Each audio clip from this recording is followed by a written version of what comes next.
নমস্কাৰ, মই আছোঁ চৰাইদেউ জিলাৰ মাহমৰা সমজিলা কাৰ্যালয়ত। যিহেতু সমগ্ৰ মাহমৰাৰ লগতে অসমতে বৰ্তমান মানৰ যি বিভীষিকা, এই বিভীষিকাই সমগ্ৰ মানৱ জাতিটোকে এটা বেয়া এটা দৃশ্য আমি দেখিবলৈ পাইছোঁ। বৰ ভয়ানক দৃশ্য, যাৰ কাৰণে ঘৰ বাৰী সম্পত্তি পশুধন সকলো নষ্ট হৈছে। তাৰ কাৰণে এই বানপীড়িত ৰাইজসকলৰ কাৰণে যথেষ্ট সহায় কৰিছে বহুতো লোকে, বিভিন্ন দল সংগঠন জাতি ভাষা নিৰ্বিশেষে। গতিকে তেওঁলোকক আমি ধন্যবাদ জনাইছোঁ যে বিপদৰ সময়ত সকলোৱে যে হাত উজান দিছে, তেওঁলোকক সহায় আগবঢ়াইছে। আৰু সমান্তৰালভাৱে জিলা প্ৰশাসনে আজি চৰাইদেউ জিলা আজি মাহমৰা সময়ত মাহমৰা জিলা প্ৰশাসনে কেনেধৰণে সহায় সহযোগ আগবঢ়াইছে আৰু তেওঁলোকৰ ভৱিষ্যতৰ নিৰাপত্তা পৰিকল্পনা কি আছে সম্পূৰ্ণ আমি জানিম। আমাৰ ওচৰত আছে CBC বাইদেউ বড়ো বাইদেউ, তেখেতৰ লগত মই কথা পাতিম। বাইদেউ নমস্কাৰ। বৰ্তমান যিহেতু বানৰ খবৰত সমগ্ৰ মাহমৰা অঞ্চল অসমৰ বা আমাৰ তিনিখন জিলাৰ ভিতৰত মাহমৰা এটা হৈছে চৰাইদেউ জিলা। গতিকে ইয়াত আপোনালোকে কেনেধৰণে কি ব্যৱস্থা কৰিছে তেওঁলোকৰ কাৰণে? আমি যিহেতু আপোনালোকে সকলোৱে গম পায়, চৰাইদেউ জিলা বানত যথেষ্টখিনি ইয়াত আমাৰ ক্ষতি হৈছে বা বহুত অসুবিধা মানে সন্মুখীন হ'বলগীয়া হ'ল ৰাইজ। কিন্তু আমাৰ প্ৰশাসনে জিলা আয়ুক্ত মহোদয়া ডাক্তৰ নেহা যাদৱ বাইদেউৰ নেতৃত্বত আমি যিমান পাৰোঁ চেষ্টা কৰিছোঁ আমাৰ ফালৰ পৰা যাতে অলপ হ'লেও ৰাইজে সকাহ পায়। আৰু মাহমৰা সমজিলাত আমাৰ দুটা আমাৰ সোণাৰী চাৰ্কুলৰ সোণাৰী ৰাজহ চক্ৰৰ কেইখনমান গাঁও আৰু আমাৰ মাহমৰা ৰাজহ চক্ৰৰ গোটেই কেইখন গাঁৱেই আমাৰ মাহমৰা যি আমাৰ সমজিলা তাৰ অধীনত আছে। আৰু আমাৰ বিশেষকৈ বেছি য'ত ক্ষতি হৈছে সেয়া আপোনাৰ যিটো সোণাৰী ৰাজহ চক্ৰৰ আমাৰ প্ৰায় 40খন গাঁও, আমাৰ লাকুৱা ব্লকৰ অধীনত যিকেইখন গাঁও আছে সেইখিনি আমাৰ যথেষ্ট ক্ষতি হৈছে। আপোনালোকে গম পায়, সেইকাৰণে দেখিছে টেঙাপুখুৰী বা আমাৰ হলৌফুকন পঞ্চায়তত আমাৰ চুমনি গাঁও, এই গাঁওখিনি যথেষ্ট ক্ষতি হৈছে। মাহমৰাটো আমাৰ মাহমৰা ৰাজহ চক্ৰতো 51খন গাঁও আমাৰ বানত প্ৰভাৱিত হৈছে আৰু তাৰ ভিতৰত আমাৰ কেইবাটাও পঞ্চায়ত আছে, বিশেষকৈ দবা পঞ্চায়ত, দিচাংপানী পঞ্চায়ত, আমাৰ অলপ মিলন পঞ্চায়ত, ভৰলীপুখুৰী পঞ্চায়ত, এইবিলাকতো ক্ষতি হৈছে, নিষ্ফালৈ ঘুগুৰাটো হৈছে। আমাৰ এতিয়া আচলতে মই ভাবোঁ আমাৰ ফালৰ পৰা আমাৰ ৰিলিফ যিটো দিয়া হয়, GR বুলি কওঁ, প্ৰথমতে আমি সদায় আচলতে তিনিটা R থাকে, ৰেস্কিউ, ৰিলিফ আৰু ৰিহেবিলিটেশ্যন। প্ৰথমতে আমাৰ ৰেস্কিউতে আমাৰ গোটেই মানে আমি গোটেই সকলো ৰেস্কিউতে জড়িত আছিলোঁ প্ৰথম সময়খিনিত। বিশেষকৈ লাকুৱা যিখিনি ঠাইখিনিত সেইখিনিত আমি যথেষ্ট ৰেস্কিউ কৰিবলগীয়া হৈছিলে আৰু জিলা প্ৰশাসনৰ দ্বাৰা আমি লগতে আছিলোঁৱেই। আৰু আমাৰ জিলা আয়ুক্ত বাইদেউৰ নেতৃত্বত আমি বহুত আমাৰ ৰেস্কিউ কৰা হ'ল, প্ৰায় বহুতখিনি মানুহক আমি ৰেস্কিউ কৰি তাৰপিছত এতিয়া ৰিলিফত আমি মনোযোগ দিয়া হ'ল। ৰিলিফো আমি যিখিনি আমাৰ SDRF গাইডলাইনৰ মতে যিখিনি ৰিলিফ তেওঁলোকক দিবলগীয়া হয়, চাউল, দাইল বা মিঠাতেল, যিখিনি তেওঁলোকক ন্যূনতম আমি খাবৰ কাৰণে আমাক যিখিনি দৰকাৰ হয়, কাৰণ বানৰ পৰিস্থিতিত আপোনালোকে সকলোকে দেখিছে তেওঁলোকে কিনিব পৰা অৱস্থা নাথাকে বা তেওঁলোকৰ প্ৰায় বস্তুৱে চবেই শেষ হৈ যোৱা নিচিনা হৈছে। গতিকে সেই খোৱাখিনিৰ কাৰণে যিখিনি দিব লাগে একেবাৰে ন্যূনতম আমি যিমান পাৰোঁ গোটেইখিনি দিয়া হৈছে।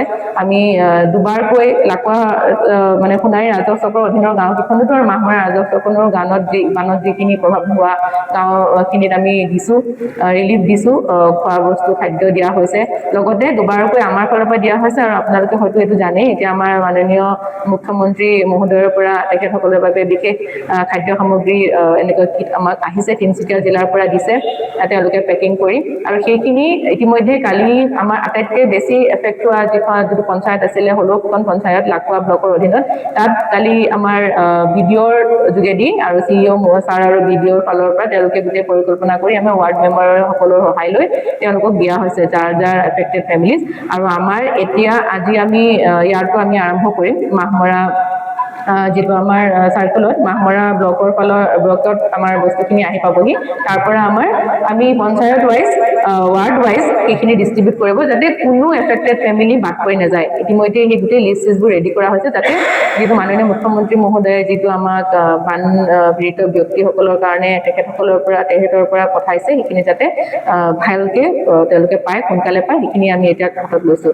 আৰু তাৰ লগতে এতিয়া আমাৰ যিহেতু পানীটো অলপ কমিছে, আমাৰ মাহমৰা চাৰ্কুলতো পানী প্ৰায় কমিয়ে গ'ল, পানী নাই বুলিয়ে ক'ব পাৰি, মানুহখিনিও ঘৰে ঘৰে গৈছে, তথাপিও আমাৰ ৰিলিফ কেম্পত অলপ মানুহ আছে। কাৰণ তেওঁলোকৰ ঘৰবোৰ বহুত ল' লাইং আছিলে আৰু আমাৰ ৰিলিফ কেম্পবোৰ অকণমান ওখ হোৱাৰ কাৰণে তেখেতসকলে ঘৰ চফা কৰি আছে, অহা যোৱা কৰি আছে, কিন্তু ৰিলিফ কেম্পত আছে অলপ মানুহ এতিয়াও, কিন্তু বাকী ঘৰলৈ যাব পৰা অৱস্থা হৈছে। গতিকে এতিয়া আমাৰ যিটো আটাইতকৈ গুৰুত্বপূৰ্ণ বিষয় বুলি আমি ভাবোঁ, আমি কৰিবলগীয়া আমাৰ কৰণীয় হৈছে আমি ডেমেজ এছেছমেণ্টটো কৰিব লাগে। আমাৰ ফ্লাড ডেমেজ এছেছমেণ্টটো, আমাৰ পানী বেছি শুকাই গ'লে আমাৰ এছেছমেণ্টত দিগদাৰ হ'ব। গতিকে আমাৰ আজিৰে পৰাই আমাৰ সোণাৰী যিকেইটা আমাৰ 40খন গাঁও, সোণাৰী ৰাজহচক্ৰৰ অধীনৰ গাঁওখিনি আৰু আমাৰ মাহমৰা ৰাজহচক্ৰৰ অধীনৰ গাঁওখিনি য'ত য'ত বানপানী হৈছিলে বা এতিয়াও অলপ অলপ হৈও আছে, সেইখিনিত আমি আজিৰ পৰাই ফ্লাড ডেমেজ, যিটো পষ্ট ফ্লাড ডেমেজ এছেছমেণ্ট বুলি কয়, সেইটো আমি কৰিবলৈ আৰম্ভ কৰিছোঁ। সেই যিবোৰ টীম আছে, আমাৰ মেজিষ্ট্ৰেটসকলক ভাগ কৰি দিয়া হৈছে।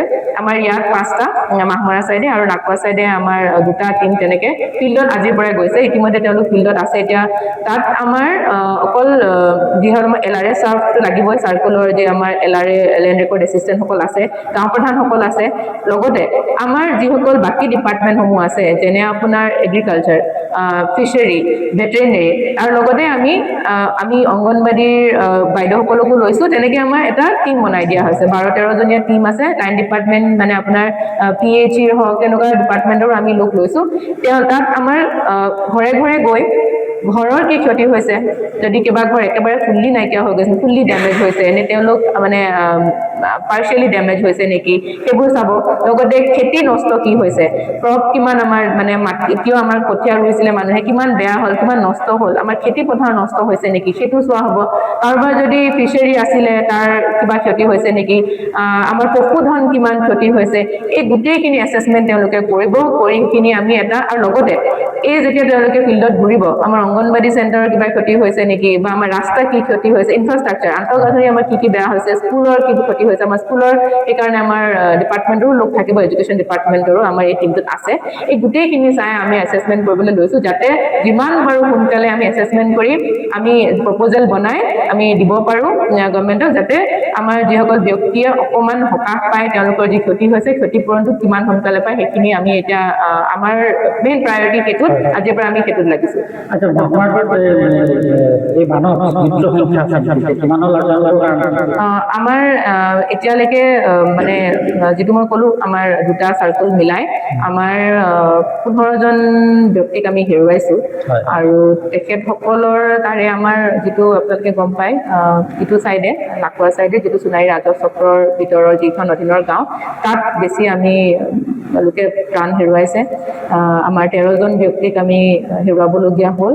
আৰু মাহমৰা যি আমাৰ চাৰ্কুলৰ ৰাজহচক্ৰৰ অধীনত আমি 2জন ব্যক্তিক হেৰুৱাবলগীয়া হৈছে। আৰু তেখেতসকলক আমাৰ ফালৰ পৰা যিটো এক্সগ্ৰেচিয়া বুলি কয়, মানে বানত মৃত্যু হ'লে আমি যিটো তেখেতসকলক ক্ষতিপূৰণ হিচাপে দিয়া হয়, আৰু সেইটো 4 লাখ টকাকৈ যিটো দিয়া হয়, সেইটো ইতিমধ্যে তেওঁলোকক দিয়া হৈছে। তেখেতসকলক সেইখিনি আমাৰ পৰা দিয়া হৈছে। ধন্যবাদ থাকিল। বাইদেউৰ পৰা সমগ্ৰ কথা জানিল যে ক'লে যে বৰ্তমান মানুহৰ কবলত যিমানখিনি যথেষ্ট ব্যক্তি বা পৰিয়াল দূৰ হৈ আছে, তেখেতসকলৰ যি সুবিধাৰ কাৰণে কি কৰণীয়, সেইখিনি জিলা মহোদয়াগৰাকীক মানে আমাৰ CDC বাইদেৱে স্পষ্ট কৰি দিলে।